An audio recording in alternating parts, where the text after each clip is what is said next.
Hey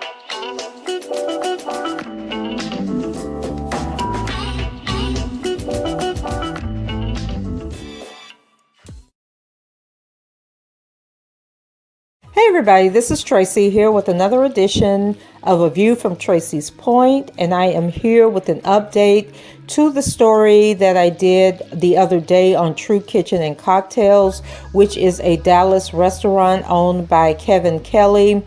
And he was involved in a controversy that started when someone posted a video of him chastising several women customers who were twerking on the furniture to music that was being played by a DJ. And so there was a lot of back and forth about whether or not it was appropriate for an upscale restaurant to have a DJ playing, that type of music, playing trap music or music that would get people up and dancing on furniture. And people were saying that, if this is an upscale restaurant, then he needs to handle business accordingly and not play that type of music, while others were saying that regardless of what type of music was being played, that people need to govern themselves and understand the environment that they're in and not jump up and dance just because of the type of music that's being played. So Kevin Kelly is coming out and saying that he is really unbothered by the negative press and that he has been inundated with requests, for people to get reservations and try out his restaurant. And he says that he already was a reservation only business when they opened and that now he is booked up for the foreseeable future. And so we all know that sometimes bad press is good press and it piques people's attention. They want to learn, what's really going on. And so they'll go and try a business themselves, to see what all the hoopla and the hype is about. So this really turned into a marketing win for him, sort of like the Popeye's chicken sandwich, that was going on a while back, where Popeye essentially earned, I think when it was all said and done, the advertising industry estimated that they received like $25 million in free advertising based on their fake beef with Wendy's and other fast food restaurants over who has the best chicken sandwich. And so this situation is similar to that. People are now wanting to go to this restaurant because they're saying that they're looking for an environment where they don't have to deal with certain behaviors, and that they commend Mr. Kelly, for not bowing to peer pressure, for speaking up and setting the standard for his restaurant.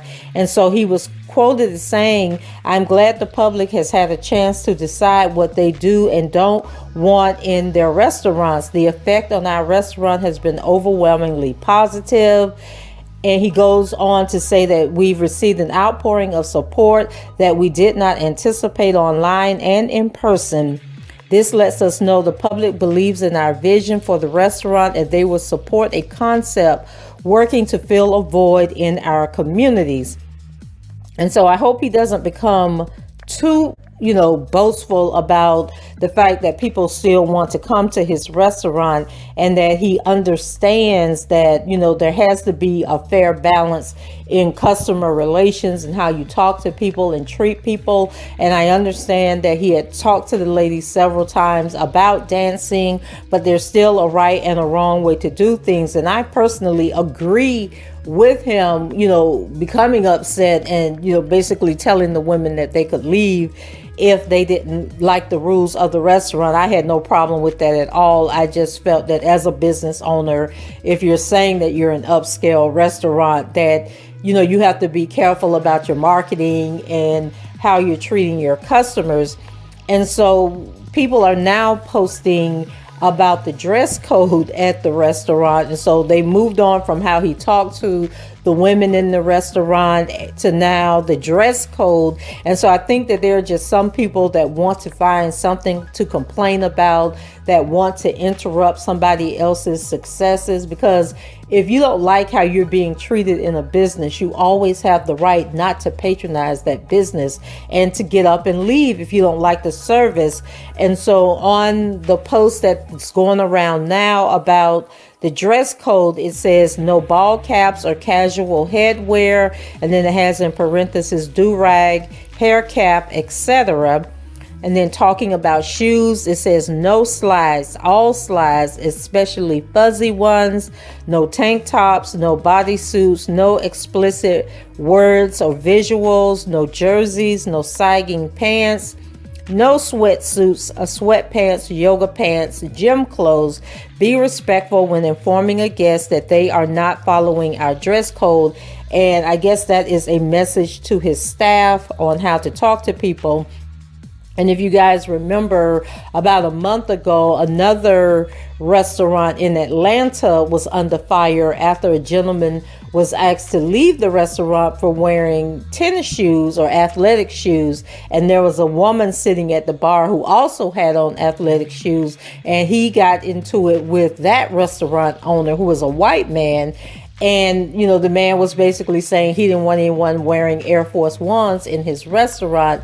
And so this is, to me, it's like a similar situation. I mean, like the owner of that Atlanta restaurant was like really going back and forth with this customer. I believe the police were called, and it was a big mess. T.I. got involved and, you know, spoke to the restaurant owner, who did eventually apologize to the couple, you know, that were asked to leave the restaurant. But even in that situation, that wasn't enough, because the man who was asked to leave the restaurant then came for T.I., saying that, how do you step in and intervene on my behalf when you haven't even spoken to me to ask me what did I think about the situation?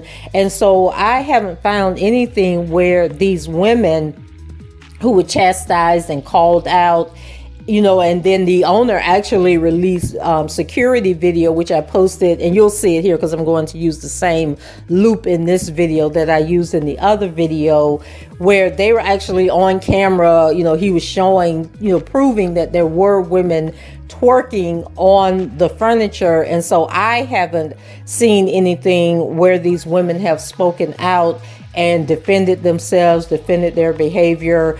But if you guys have seen an interview or something where they have talked, please leave it in the comments and let me know. But I just want to give you guys this update that Kevin Kelly, you know, seems to think that he's going to survive, or he believes he's going to survive this controversy, that, you know, he is going to continue doing what he's doing, that his business is booked up, you know, with reservations, that people sided with him and said that he had every right to set the expectation in his business. So that's it for me. Leave your comments below, rate the video, and subscribe to the channel if you haven't done so already. And until the next time, I shall talk to you guys later. Bye-bye.